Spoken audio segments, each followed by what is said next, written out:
All right, welcome back to the Attack the Rack YouTube channel. This is the Attack the Rack daily lineup show. This today is Tuesday, July 23, 2024. We got Big Mo, we got Trent. Let's get into today's show, fellas. We'll start Trent. Went out on his own here and did a piece of content for the channel. Interviewed Coriante DeBerry, who plays for he's a University of Cincinnati alum basketball player, played in the TBT for Nasty Natty. Trent, let's start talking about that interview. First of all, phenomenal job. Got Thank great feedback on it. How did that even come about? the interview. Yeah. Um, just figured the TBT was coming up, and we knew that Coriante was playing in it, so we figured we'd have a little conversation with him, and I thought it went really well. It was good to catch up with him. He's a good dude, so it was pretty fun, pretty laid back. The game was pretty wild though. I Crazy. forgot that they did the what do they Elon. call it? They they like put up a certain score you got to hit, and then you just play till you hit that score. I thought that was pretty wild. Yeah, the The Elon whole ending. Yeah, the whole game was I don't even it was so weird. Like six guys, the seventh guy shows up late, then there's a fight, and then one of the seven gets tossed, and then their entire team pretty much got tossed. So it was just like a whole thing. You never really knew who was gonna win. I figured it was kind of over once they got down like 15 or 17 or whatever they were down. But they started playing some good defense and they finally stopped the guy that was hitting a bunch of threes. They just decided to send two at him or just hard hedge, force him to pick it up, and he just started throwing the ball over the gym. The Cumberland guy from Cincinnati was atrocious. Pretty much, I would say he cost him the game. Shoot, throwing, he built a house with all those bricks. Um, Coriante played really well. What do you have, like 12 points and six boards, maybe something like that? He was Yeah, 14. 14. Yeah, I thought he was pretty good. Unfortunate the game winner didn't go in, but I thought he played really well. No, for sure. Trent, I was hinting at I wanted you to tell our massive audience that you were a high school teammate with and AAU teammate with Coriante. That's how it came about. That's what I was Oh, trying to get you to say. throw it back a little bit. Yeah, Yeah. played together in Yeah. So high school and AAU, so it was yeah, teammates. yep, for sure.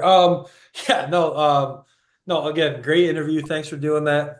Thank you for Coriante for taking time out of his day on a game day to do that too. That was really cool of him. But no, crazy game. Like you mentioned, Nasty Natty, the team Coriante played for, started the game with only six guys because like four or five of their guys could not get flights because or their flights got canceled because of the Microsoft, whatever Hmm. that issue is with Microsoft. Yeah, yeah, it was pretty wild, and I thought they held their own for the most part. I mean, Yeah. there were some lumps of the Well, ups and downs, but I mean, they went to the post early, and then I thought they got away from it because they were giving up threes, so they were trading twos for threes for pretty much the first half, and then they thought they kind of had like make up for it by making some shots. It would probably help them if they could recruit a 3-point shooter, at least to space the floor a little bit. They could have, I don't know, they just could not hit an open shot from beyond the arc. But I thought they got away from inside, and then late in the game they went back to the post and they started scoring again. So I thought it was a little late on their part, but overall it was a lot of fun to watch and both teams battled, so it was competitive. no, it was a lot of fun to watch. I mean, when you factor in the flight situation, the fact that one guy ended up showing up late, but then there was a fight, so somebody got ejected, so that brought him from seven back down to six. Yeah. And then about Billions, the other team, they get five guys ejected for rushing the floor for the fight. So now they only have six players. Then you factor in Cumberland starting out the game 0 for 17. You factor in Nasty Natty being down by 16 points in the fourth quarter. to come all the way back to only being down 4 going into that Elam ending. And then you factor in the Elam ending itself. I mean, you've got one of the craziest basketball games I've ever seen. Yeah, so they announced like I forgot they did that, but the announcers were saying that when Cincy there was like that play just before they like stopped to go to that system, Yes. but there was like something that happened that the announcers weren't thrilled about, and I don't know what they were talking about. Is it Well, because the Billions took a shot or here's what. something? Or, Yeah, and I think Big Mo, you can probably um give your X and O's 2 cents on this too. But like, I think what they were saying is they were up by 4 points, and right? in the 4 minute mark, which is when the next dead ball, the Elam ending starts on the next dead ball. Yeah. Well, about Billions, they were up by 4. So what the announcers were saying is, and Big Mo, I think I've got this right. Call timeout because Oh, because that will stop the clock, which now makes the Elam ending go into effect, and you're up 4. gotcha. They didn't call it, Instead and of they losing that lead at all. yes, Okay, I which was is what confused by that because I don't know how they do. You know how they calculate it or no? Is it yeah like the difference between the two and then add? I don't know how that works. I don't know how they do it. yeah no you just add 8, so you add 8 points to whichever team was winning. Okay, So the score was 60 to 56. So you add 8 to that 60, and now you're playing to 68. First team. 68. Yeah, and that was after a 3 point quarter by the Yeah. Billions. They didn't that they didn't score for so long, and then at the end of the game when it was like what was it 67, 66, and both teams couldn't score for the life of them, Yeah. and you're just like, oh, someone Well, just put it in. yeah, it was 67-66. About Billions was up. And then Cincinnati got fouled. And the way the foul situation works in the Elam ending is if you get fouled, you get one free throw and the ball. Yeah, They need the free throw to tie it at 67. And then that's when, Coriante had that shot there that would have won the game, but unfortunately rolled out. yeah. And about Billions came down and hit the three. So Yeah, and they should have had. I thought they should have had Coriante in earlier because he was making free throws. They were following the other guy, and he right. was not making free throws. Coriante, I think Coriante was perfect from the line, Yeah, he was. and I thought that helped him just keep playing well. Obviously, he got to give big fella a break every once in a while, but Yeah. um, I thought he should have been in a little earlier because he was getting fouled and making free throws. Right. Yeah, well, speaking of basketball, non-traditional basketball, we've got the Olympics coming up, fellas. We've got our USA men's team, we've got our USA women's team, both competing obviously in the Olympics. They start here this weekend, I believe. 28. Yeah, and then I think the women's first game is the 29th. So, Big Mo, tough weekend for both of our U.S. national teams. Tough weekend starting on Saturday. The USA men played a team called the South Sudan. Um, what'd you think of that contest, Big Mo? Well, it's still a scrimmage, so I'm not gonna be too hard on the USA team quite yet. The Olympic team, I think everyone's going to be out to get them, so everybody's going to be pumped to play them. Um, South Sudan was tough, man. They had a couple. I mean, they made buckets. They I'm did. not sure they normally make all those shots, and they made tough shots, which kept it close, which kept it entertaining. It's the only reason I tuned in. Um, they're long and athletic, and they attack the rim, the offensive glass. And I don't know if the USA Olympic team was all that fired up to play a full game. Obviously they showed up at the end. I mean, they made the adjustments after halftime, slowly crept back into it, and then LeBron made the play at the end. Um, So I'm not taking anything from it. I Um, I will say this. I just saw something this morning. You know, when the Dream Team first played '92, the teams they faced had like a total of 9 Olympic or NBA players, yeah, and I think so far, or maybe in the 3 games that they have in the pre round, I think there's 61 NBA players, Oh wow. or that, maybe there's 61 NBA players in the Olympics. that sounds more like it. I don't That know. be could that be That wouldn't be the case so Yeah, far. probably total. Probably total. total? Yeah, total in the Olympics, I'm guessing. Yeah. Yeah. So, but I mean, you spread that out through how many teams are in there, but um, obviously the basketball is different. So I'm not too worried about it. KD will be. I mean, KD's getting healthy. He practiced last week but didn't play. Um, so you had one more shot maker in there. They do look a little old defensively, but I think that'll change with like the second group getting maybe a few more minutes. Yeah.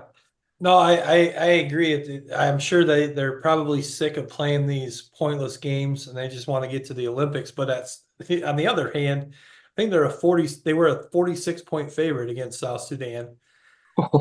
And as little as they maybe do care about that, don't you think like you still have enough competitive edge that you wouldn't let I mean, they got down by 15. I mean, wouldn't you? I think the Maybe that's where the competitive edge then finally kicked in, and they're like, well, yes. even though we really don't care, we still don't want to get beat by the South Sudan. Yeah. But they still did almost get beat. South Sudan had 2 shots in the last second or two there, 2 good looks to win the game. They hit 14 threes. Wow. 42%. I Holy, don't. I don't think the competitive edge matters at this point. I think they're waiting for the 28th or the 29th, whatever. Yeah. It'll kick in, and again, it's not going to be as easy as the Dream Team back in '92. It hasn't been, right? Because the basketball's been better, better athletes, better skill, better players, better coaching, probably. Um, they're still going to get everybody's best shot. I still think that team is good enough, probably, to win gold, though. I would think so. I mean, obviously they're going to be playing teams that maybe like when they play. Well, who's Joker play for? Serbia, who they Yeah, did already That's beat. That's who they they play played them in the again. first game. Yeah. And South Sudan again. Yeah. So, but I'm saying like when you play a team like Serbia and you're playing against Joker, well, you could argue that Serbia has the best player on the floor in Joker, but we've got 12 NBA guys and they got one. Mhm. So you would think we should still have a huge advantage. yeah, but the best team doesn't always win, Kurt. You No, know, and sometimes in basketball, especially because it's a limited number of players, you only need 2 or 3 extra guys to play their best game to upset somebody. So, I'm not sure that happens, but that's the possibility in basketball. no. And then yesterday, another underwhelming game, 4-point victory over Germany, but Germany does have a handful of NBA guys. But um, and then Big Mo on the women's side, they got beat by the WNBA All Stars. Now on paper, in theory, the way this works with being that it's an Olympic year and we're in the middle of the WNBA season, the way the WNBA did their All-Star game this year is what they did is obviously they did the fan voting, which we've talked about. And then what they did is they said, okay, we got the fan voting. Now let's take the 12 women that are on the Olympic team, remove them, and now the next highest 12 left will be the WNBA team. And then they'll play each other. And Big Mo, the WNBA team, especially in the second half, really took it to them. Yeah, I think again, if you compare both the men's and the women's team, I think we're. I mean, especially in the women's, I think it's a little older team, and I think the youth kind of shined a little bit. Obviously, they probably had a little bit of a a competitive advantage in the sense that they wanted to beat the Olympic team. I'm not sure the Olympic team in the women's side is going to see anybody better than Oh, what they saw in the WNBA All Star game. So yeah. I think they're going to be fine. I do think obviously it raises some questions about the process of selecting the Olympic teams. Because obviously the Dallas Stars player Arike Ukamuwale Yeah, nailed it. got it. Um, you know, and she declined, I think, to be on the team this year, but she was left off of previous Oh, Olympics. really? I She think declined? so. So she declined. I think even she kind of maybe withdrew her name Oh, from wow. that list. Okay. Um, but obviously, the way she played the other night, you'd be like, "Holy smokes! Why isn't she on that team?" So again, I don't think it'll matter in the Olympics, but I think it does go back to, hey, how are we choosing these teams? So Yeah. Yeah, 34 points on the second half for her on the way to win the MVP. and she And she had was hitting tough shots too. She was Yeah. she hitting had tough shots, tough, some tough tough shots, shots. man, tough. Yeah. I mean, it was. Then I mean, I will say that was like a kind of an old school All Star game. mhm. Like they were trying to beat each other, Yeah. and but I think that's you know I think in the men's side they almost get worried about how that looks or maybe even injuries. I think I mean the ladies it was a true competitive, Yep. spirited game of like just two teams trying to battle each other out, and then Enrique got hot and it was over after that. Yeah. I Yeah. saw the I saw the clip that Kelsey Plum picked up Caitlin Clark full court. Like, oh, Yeah. all right. That Oh yeah, I then mean she made that. there were two times like Caitlin Clark. I mean, almost shoved Diana Taurasi on the same play, like two illegal type screens, like a dribble handoff shove and then into a screen shove, and just you could tell there was a little bit extra juice from the WNBA team. I don't Yeah. blame them. Yeah. I Not mean, one bit. I'm sure the USA team was like, we better not, we can't lose to these girls. You know, we're the Olympic team. We damn well better win. And then Hmm. the WNBA team is like, we want to prove ourselves. Let's really go out here and try to win. So both teams absolutely wanted to win that game, which you don't see certainly in the NBA All Star game and traditionally in the WNBA All Star game. It's very similar to the attitude they have in the NBA, where they don't play defense. They shoot 40-footers. Yeah. Thank God that game is competitive. Yeah, There was I don't know how you'd watch it if it wasn't. right. Exactly. Hey, So I will say this: for as much as we rag on Angel Reese a little bit, she was pretty good at the Yeah, she was. All Star game. She brings an energy. I think some of those other women are like afraid of her. you know, Like they you know don't what want Yeah. to get in her way. Like you know they're what like, this crazy stat though. Looking at the box score, the plus minus Angel Reese was only +1, worst on the team. oh really? Yeah, isn't that nuts? Even though she got a double double. I'm gonna say if I the hard part with plus and minuses is who those people are in there with. Okay, Like Angel Reese, you put her with that first group, I bet her plus minus is probably I the best, yeah yeah right? Because she's with other scorers. yeah You put her with some of those other seconds, like the flow is a little different. People are trying to find the rhythm, yeah but that is interesting. yeah. And then Trent, I don't know if you've heard. There's this, I think it's just half joking, but people are saying, well, the WNBA All Stars, they beat the Olympic team. They should be the team going to the Olympics. Do you think that's a realistic argument to make, or are we maybe looking at a different way of doing this 4 years from now, where maybe they put together kind of two equal teams, and the winning team gets to be the Olympic team, or something like that? Because here's the thing, on the women's side, U.S. women's are so far ahead of everyone else in the country or in the world that it really doesn't matter who they put out there; they're gonna win gold. Yeah. Yeah. I think I don't know how the selection process works, but I Just believe that I think that at least a few of those girls that were not selected should be probably on that roster somewhere. yeah, I'm sure it's very political on how they choose who's on that team, and that's just the way it's going to be. Yeah, no, for sure. It would be, it would make it, imagine how competitive that it would get though if the winning team gets to be the represent the country in the Olympics. That would be pretty crazy competitive. But Or uh they could make it a series rather than just one game to oh base it. Make it like a 5 game series and yeah, let it play out throughout the week. true, because now you've got 5 warm-up games instead of just one Hmm.